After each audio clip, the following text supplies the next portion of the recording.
Silakan duduk. Masih bisa dilihat kapan pemeriksaan itu berjalan. Kemudian dikeluarkan suatu acara. Apakah sebelum bertepatan dibaca dulu? Sampai saat itu ada perubahan yang sampai dari perubahan. Awal mulanya sedikit positif bersama dengan rombongan itu masih mengatai ada pemeriksaan dalam hospital program. Jam berapa? Kurang lebih kalau nggak salah sekitar kurang lebih jam 12 kalau tidak salah ya Mas. Malam ya? Jam 12 nanti mungkin melakukan ancaman juga. Dalam BAP juga dilakukan bersama dengan saudara saksi Vicky Alman. Yang kami tanyakan adalah bagaimana cerita sampai saudara Vicky Alman bisa berada di rumah saudara.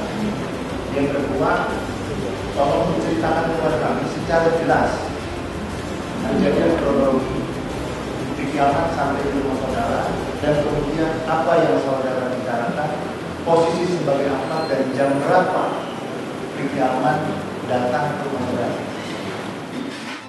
Prosesnya alhamdulillah berjalan lancar ya.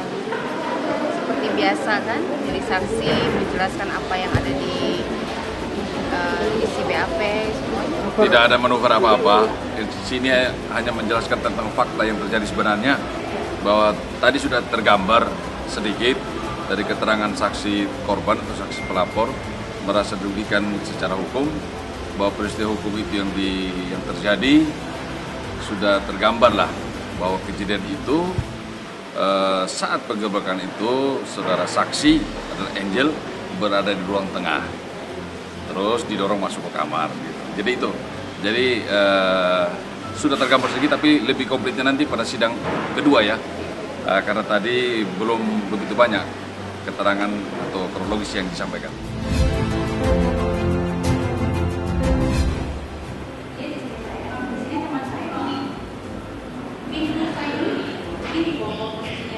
Begitu dia dengar suara itu, saya pikir itu adalah rombongan dia.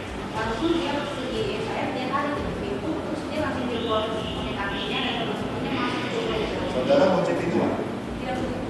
Menutup saja. Menutup saya. Oke. Di dalam BAP yang dijelaskan itu tidak mendetail. Di dalam BAP tidak mendetail dan bahkan di dalam BAP dengan yang ada di kesaksian secara langsung itu tidak bersesuaian.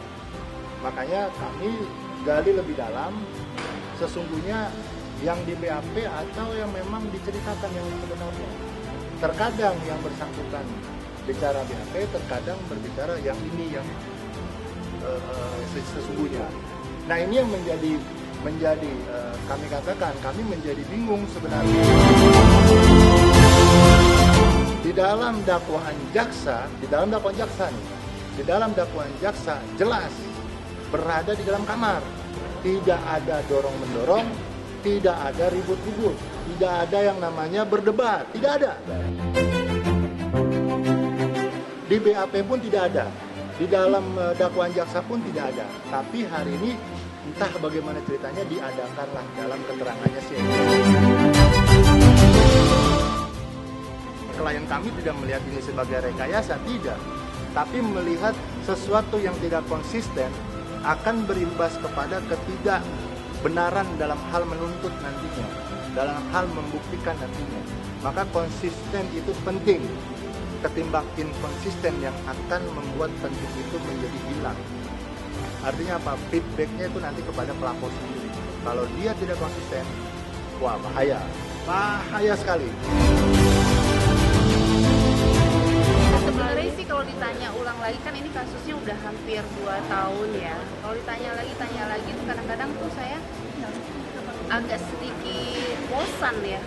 Makanya saya lebih baik lihat deh BAP-nya atau tanya kuasa hukum gitu kan. Lama-lama apa yang kita ulang-ulang lagi kan saya ini manusia biasa ya. Kalau diulang lagi dengan hal yang sama, cerita yang sama, lama-lama tuh bosan. Bukan pertanyaannya yang tertekan, kan, tetapi kan saya pertama kali ya ada di persidangan. Insya Allah jangan ada lagi. Jadi seperti saya kayak umroh, ngerti kan? Jadi ada rasa gimana gitu.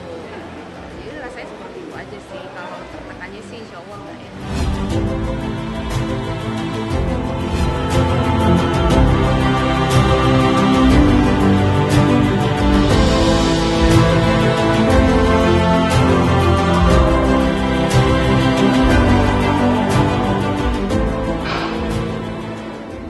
Sebenarnya kalau dari keluarga sih semua support aja. Siapa ayo yang bikin ayo? Bella.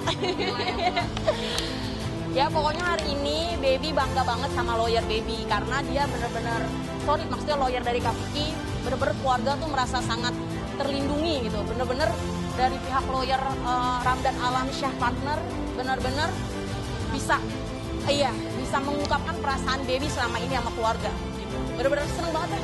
Pokoknya bangga banget sama Bang Ramdan dan teman-teman. Buat Mbak Angel Elga, kalau bohong yang konsekuensi aja gitu kan, jadinya malu ya gitu ya, kalau di sini beda di sana beda gitu, malu gitu kan ya kalau banyak bohongnya, udah gitu aja. Ledekan ini kan bukan sekali dua kali terhadap saya, hina ini kan sudah berkali-kali terhadap saya. Saya anggap kita yang punya intelektual, kita yang lebih punya pemahaman yang lebih ini, cuekin aja lah. Kalau saya nggak mau ngebalas, buat saya membalas nggak usah dibalas lah. Kalau saya balas nanti sama kan gitu ya, nggak usah, kita lihat saja kan, artinya siapa yang marah ya mungkin mereka mencerminkan sikap mereka ya sudah, kita mah santai aja. Saya fokus di masalah ini. Hakim yang memutuskan nanti, kita alhamdulillah kayak tadi jaksa hakim sudah sangat luar biasa ya, juga memberikan kepada saya tadi penjelasannya seperti apa. Alhamdulillah kita menghargai aja aparat itu. Ya namanya adik-adiknya kan ya gitu ya, kakaknya kejadian begitu kan otomatis ya ingin yang terbaik bagi kakaknya. Ya namanya kita orang profesional ya, kita siapapun, walaupun ada permasalahannya silakan kita selesaikan dengan secara hukum. Tapi kalau masalah pribadi ya kita nggak masalah, kita orang profesional kok ya. Gitu. Jadi kalau dia mau cium tangan, berarti kita juga saling menghargai. Semua manusia kan saling menghargai, kita berdoanya. Kalau mana yang benar pasti akan diperlihatkan kan yang benar itu aja. Ya siapa sih orang tua nggak sedih sama anaknya gitu ya. Tapi mudah-mudahan dia bisa tegar, dalam hal ini dia bisa selesaikan dengan cara baik gitu. Kita lihat ya namanya ujian hidup ya, manusia kan pasti punya ujian juga ya gitu ya. Yang penting ujian ini bisa dilalui dengan yang baik gitu aja. Ya saya inginnya dia supaya dia tegar, bahwa dalam masalah ini dia tinggal berdoa ya, sering rajin sholat, supaya dalam ini dapat diselesaikan.